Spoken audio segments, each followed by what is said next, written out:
فیصلے یہ بڑے نصیب کی بات ہے، بڑے مقدر کی بات ہے۔ جسے چاہا بلا لیا، جسے چاہا اپنا بنا لیا، یہ بڑے کرم کے ہیں فیصلے، یہ بڑے نصیب کی بات ہے۔ قرآن مقدس کی آیت کریمہ کی تلاوت کرنے کا شرف حاصل کیا۔ سبحان الذی اسری بعبدہ لیلا من المسجد الحرام الی المسجد الاقصی۔ اب آپ دیکھیں پوری دنیا میں ہزاروں ایسے لوگ ہیں، کروڑوں ایسے لوگ ہیں جو روزانہ سفر پر نکلتے ہیں۔ سفر کرنے والے ہزاروں ہیں، سفر کرنے والے کروڑوں ہیں، سفر کرنے والے لاکھوں ہیں۔ سب کے سفر کرنے کا طریقہ الگ الگ ہے، سب کے سفر کرنے کا انداز الگ الگ ہے۔ کوئی سفر کرتا ہے تو تاج محل کا سفر کرتا ہے، کوئی سفر کرتا ہے تو لال قلعہ کا سفر کرتا ہے، کوئی سفر کرتا ہے تو گیٹ آف انڈیا کا سفر کرتا ہے، کوئی سفر کرتا ہے تو انٹرنیشنل پارک کا سفر کرتا ہے، کوئی سفر کرتا ہے تو باغ کا سفر کرتا ہے۔ سب کے سفر کرنے کا انداز الگ الگ ہے، سب سفر کرتے ہیں، لیکن جس سفر مقدس کی بات میں کرنے جا رہا ہوں، جس سفر مبارک کی بات میں کرنے جا رہا ہوں،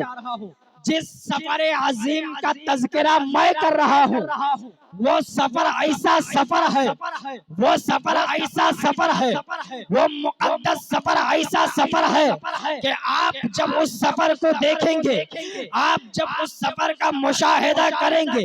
آپ کی نگاہیں جب اس سفر کو دیکھیں گی تو وہ سفر ایسا سفر ہے کہ کوئی جب سفر کرتا ہے تو اس کے سفر نامے کو شاگرد بیان کرتا ہے، کوئی جب سفر کرتا ہے اس کے سفر نامے کو اس کا اسٹوڈنٹ بیان کرتا ہے، کوئی جب سفر کرتا ہے اس کے سفر نامے کو مرید بیان کرتا ہے، کوئی جب سفر کرتا ہے اس کے سفر نامے کو وزیر اعظم بیان کرتا ہے۔ لیکن جس سفر مقدس کی بات میں کر رہا ہوں، جس سفر عظیم کی بات میں کر رہا ہوں، اس سفر مقدس کو کسی اور نے بیان نہیں کیا بلکہ خود رب کائنات نے۔ جس سفر عظیم کی بات میں کر رہا ہوں، اس سفر عظیم کو بیان کرنے والا استاد ہے اور سفر کرنے والا شاگرد۔ بیان کرنے والا استاد ہے اور سفر کرنے والا شاگرد ہے، بیان کرنے والا رب العالمین ہے اور سفر کرنے والے رحمت للعالمین۔ بیان کرنے والا پروردگار ہے، نہ بیان کرنے والے کا کوئی جواب ہے، نہ سفر کرنے والے کا کوئی جواب۔ بیان کرنے والا بھی بے مثال ہے،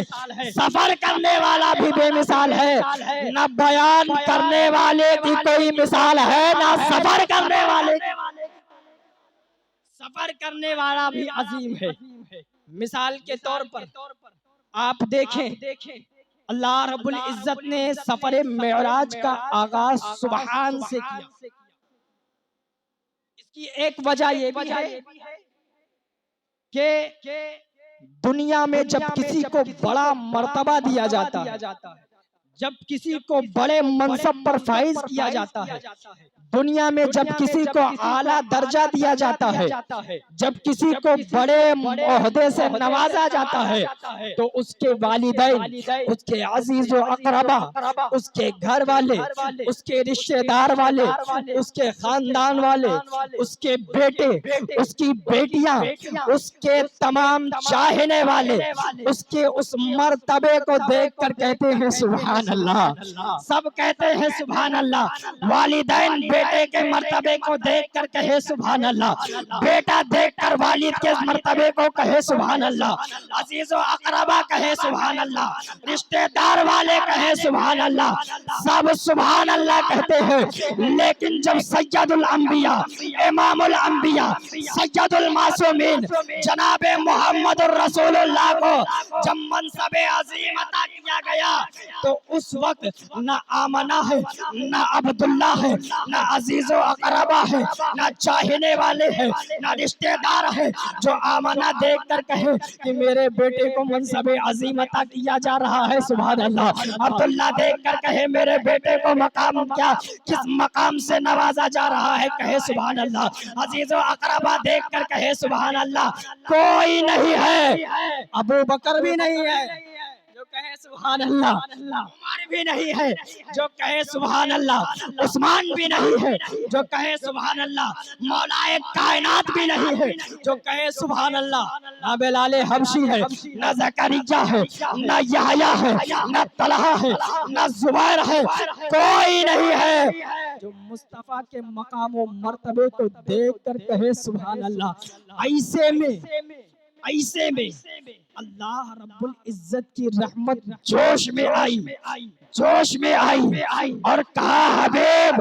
تیرے منصب عظیم کو، تیرے عظیم الشان سفر معراج کو ہم دیکھ کر خود کہیں گے سبحان الذی اسریٰ بعبدہ لیلا من المسجد الحرام الی المسجد حبیب، ہم خود آپ کے سفر معراج کو دیکھ کر کہیں گے پاک ہے وہ رب جس نے اپنے بندے خاص کو یہ منصب عظیم عطا فرمایا۔ رب نے خود کہا سبحان اللہ۔ اب رب کہہ رہا ہے تو رب نے کہا جب حبیب کو منصب عظیم عطا کیا گیا، جب رب نے اپنے حبیب کو یہ شان عطا کی، تب رب نے کہا سبحان اللہ۔ آپ سن رہے ہیں تو آپ کہیں سبحان اللہ، آپ نہیں کہیں گے؟ یہ تو سنیوں کا مقدر ہے کہ وہ جو حضور کی باتیں سنتے ہیں تو بے ساختہ ان کی زبان سے نکل پڑتا ہے سبحان اللہ۔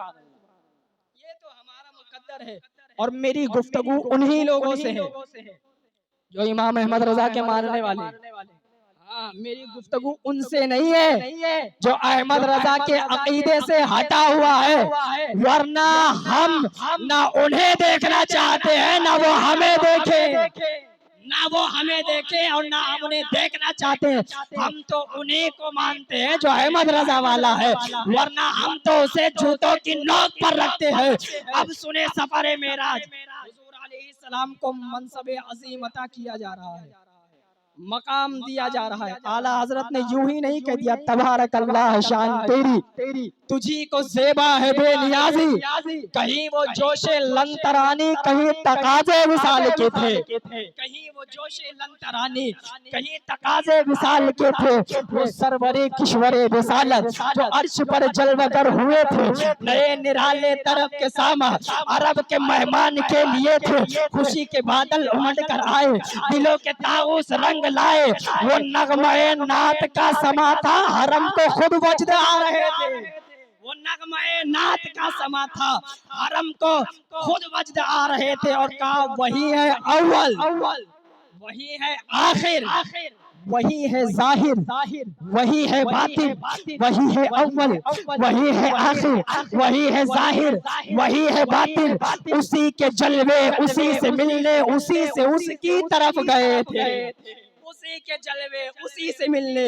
اسی سے اس کی طرف گئے تھے اور کہا کہ مسجد اقصی میں جب انبیاء کھڑے ہیں، سید الانبیاء مصلی امامت پر ہے، اعلیٰ حضرت نے کہا نماز اقصی میں تھا یہی سن، آیا ہمانی یہ اول آخر ہے، دست بستہ وہ پیچھے حاضر جو سلطنت آگے کر گئے تھے۔ اعلیٰ حضرت کی شان، اعلیٰ حضرت نے جو قصیدہ معراجیہ لکھا ہے، اعلیٰ حضرت نے پورے معراج کو سمیٹ کر اشعار میں بیان کر دیا، پورا اشعار میں بیان کر دیا۔ حضور علیہ السلام کی جب سواری چلی ہے، جب مصطفیٰ جان رحمت کو زمزم کے پانی سے نہلایا گیا، جب حضور علیہ السلام کو جنتی لباس پہنایا گیا ہے، جب مصطفیٰ کے سر پہ امامے کا تاج باندھا گیا ہے،